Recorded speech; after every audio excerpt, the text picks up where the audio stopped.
Raden, berdasarkan beberapa dialog kami dengan pengusaha, banyak yang tengah menunda ekspansi di tengah era suku bunga tinggi Hmm. perbankan. Belum lagi di tahun depan adalah tahun politik. Sebesar apa potensi pelaku usaha akan tetap wait and see?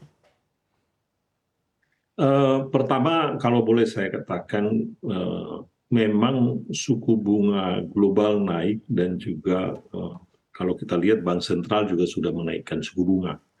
Tetapi berdasarkan data di lapangan yang kita lihat bahwa bank-bank di domestik itu belum menaikkan suku bunga secara drastis. Ya, kalaupun dinaikkan itu sangat gradual. Jadi dari sisi suku bunga mungkin ini perlu dikoreksi ya bahwa kenaikan suku bunga perbankan itu tidak terjadi secara signifikan. Kemudian yang kedua juga kalau boleh saya katakan mengenai wait and see kaitannya dengan kegiatan pemilu ya. Tadi Pak Mahendra saya pikir di sesi sebelumnya sudah menyatakan bahwa berdasarkan histori ya, artinya sejarah yang kita lihat dari waktu ke waktu, bagaimana waktu itu pada saat pemilu di tahun 2004 ya, dari Ibu Megawati ke Pak SBY yang ada wait and see, kita pikir akan terjadi apalah gejolak atau apa, ternyata terjadi transisi yang smooth, yang sangat waktu itu sangat baik sekali transisinya. Demikian juga di tahun 2015, 2014 ya, yaitu transisi dari SBY ke Pak Jokowi ya.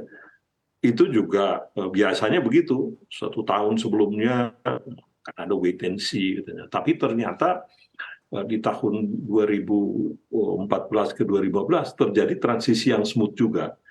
Jadi saya kok melihat ini mungkin di tahun 2024 ini memang sekarang tahun politik. Saya pikir transisinya juga akan smooth.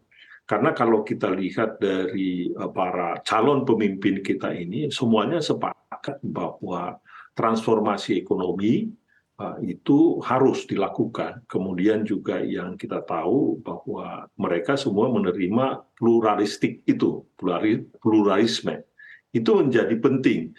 Jadi namanya ekstremis itu kelihatannya tidak menjadi mainstream di Indonesia. Nah, itu menjadi penting dikomunikasikan supaya wait and see tadi itu para pengusaha itu sebetulnya tidak perlu.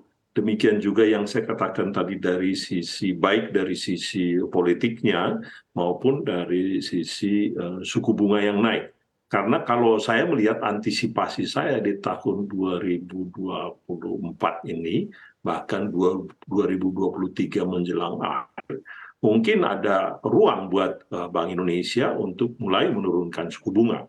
Demikian juga di US bisa akan mulai menurunkan suku bunga. Jadi pada saat tren mereka menurunkan suku bunga, kita juga bisa menurunkan suku bunga.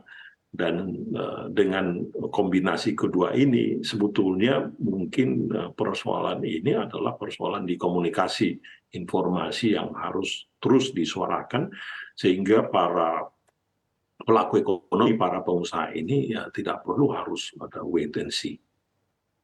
Baik, tapi kalau kita lihat juga setiap pemilu ini memiliki karakteristik masing-masing gitu. Apakah karakter pemilu di tahun 2024 ini juga akan memberikan dampak yang sama seperti pemilu-pemilu sebelumnya dari segi investasi dan juga masa transisi yang smooth tadi? Saya pikir sama saja. Ini kan ini yang menarik adalah dibandingkan ini saya kalau boleh saya katakan dibandingkan dengan Cina atau Rusia, di mana para pemimpinnya adalah pemimpin-pemimpin yang kita nggak tahu apa yang terjadi sesudah Xi Jinping kan, apa yang terjadi sesudah Putin kan. Kalau kita ini kan kita sudah pengalaman di alam demokrasi yang terbuka seperti yang kita alami sekarang ini, memang akan ada pergantian lah boleh dikatakan setiap 5 atau bahkan 10 tahun yang kita lihat belakangan ini kan 10 tahun, 10 tahun. Dan kita lihat itu adalah tradisi yang baik, terjadi pergantian kepemimpinan dan berganti dengan baik. Sementara seperti yang saya katakan tadi, yang sebagai gambaran apa yang terjadi di China setelah Xi Jinping Kita nggak pernah tahu siapa yang menggantikan, bagaimana, apakah 5 tahun, apakah 15 tahun. Kita nggak pernah tahu, karena tidak ada aturan main yang jelas di sana. Di kita sudah jelas ada aturan mainnya. Dan so far, seperti yang saya katakan tadi, itu transisinya sangat smooth. Nah, kaitan dengan itulah saya pikir investasi di kita itu mestinya tidak akan terpengaruh, demikian juga konsumsi. Jadi ini teman-teman para dunia usaha mestinya harus lebih percaya diri bahwa sistem yang kita anut ini, seperti yang saya katakan tadi, dari sistem pemilu kita ini membuat sustainability. Artinya kita lebih sustain, tidak seperti up and down yang kita nggak pernah tahu. Kita sudah lebih predictable, saya pikir, dan predictability-nya itu bisa dilihat dari dua peristiwa yang saya katakan tadi itu 2004 maupun 2014, dan kita sudah, saya pikir sudah makin matang untuk bisa mengelola demokrasi ini, sehingga dampaknya terhadap ekonomi, saya pikir kita harus bisa kurangi itu. Baik, artinya untuk daya beli masyarakat Anda nilai juga masih akan terjaga Pak Raden hingga akhir tahun 2023 ini? Saya pikir akan terjaga ya, dan jadi kalau konsumsi itu jelas akan, saya pikir akan defensif ya, dia biasanya begitu. Kalau kita lihat juga data-data di ekonomi kita sekarang ini memang seperti F&B, ya, food and beverage, kemudian itu masih akan tetap terjaga itu, dan kemudian juga terjadi pemulihan di sektor-sektor yang lain juga bisa terjaga.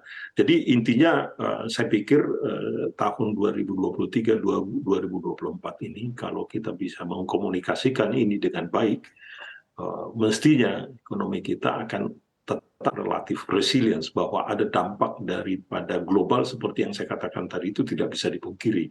Tetapi juga dengan argumen yang saya sebutkan tadi, dampak daripada eksternal ke Indonesia itu akan relatif sangat mild.